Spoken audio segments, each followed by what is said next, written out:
పెసరపప్పుతో బొబ్బట్లు ఎలా చేయాలో చూసేద్దాం. దానికోసం ముందుగా 300 గ్రామ్స్ మైదా పిండిలో చిటికెడు ఉప్పు, 50 గ్రామ్స్ పంచదార వేసి వాటర్తో చక్కగా కలుపుకోవాలి. చపాతీ పిండి కంటే సాఫ్ట్గా కలుపుకోవాలి. అలా చక్కగా సాఫ్ట్గా కలుపుకున్న తర్వాత అందులో ఆయిల్ వేసుకొని ఆ బ్యాటర్ అంతా ఆయిల్లో మునిగేలా చూసుకోవాలి.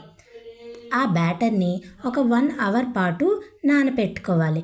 తర్వాత స్టవ్ పై వాటర్ పెట్టి ఆ వాటర్ బాగా హీట్ అయినాక 300 గ్రామ్స్ పెసరపప్పు అలాగే చిటికెడు ఉప్పు వేసి ఆ పెసరపప్పుని బాగా ఉడికించుకోవాలి. అది బాగా ఉడికినాక స్ట్రెయిన్ చేసుకోవాలి.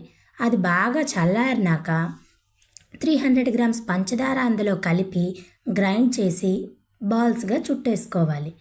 తర్వాత ఇప్పుడు నేను వీడియోలో చూపిస్తున్న విధంగా ఒక SAS పేపర్ వేసి దానిపైన ఆయిల్ బాగా రాసుకొని ముందుగా సిద్ధం చేసినటువంటి మైదా బ్యాటర్ని అలా చక్కగా అద్దుకొని అందులో మనం ప్రిపేర్ చేసినటువంటి బాల్ని పెట్టి ఆ బాల్ని మొత్తం ఈ మైదా బ్యాటర్తో కవర్ చేసుకోవాలి. అలా కవర్ చేసుకున్న తర్వాత ఆ మైదా బ్యాటర్ని పెసరపప్పుని చక్కగా రౌండ్ షేప్ వచ్చేలా అద్దుకోవాలి. అలా 4 సైడ్స్ కూడా చక్కగా అద్దుకుంటే చాలా మంచిగా అవుతుంది. తర్వాత స్టవ్ పైన రేక వేసి అది హీట్ అయినాక ఒక స్పూన్ నెయ్యి వేసి వీడియోలో చూపిస్తున్న విధంగా ఆ బొబ్బట్టుని మనం అలా రేక పైన వేసుకోవాలి.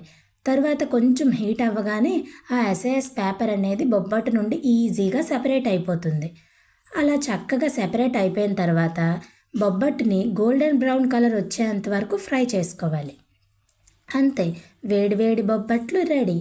మీకు కనుక నచ్చినట్టయితే ట్రై చేయండి.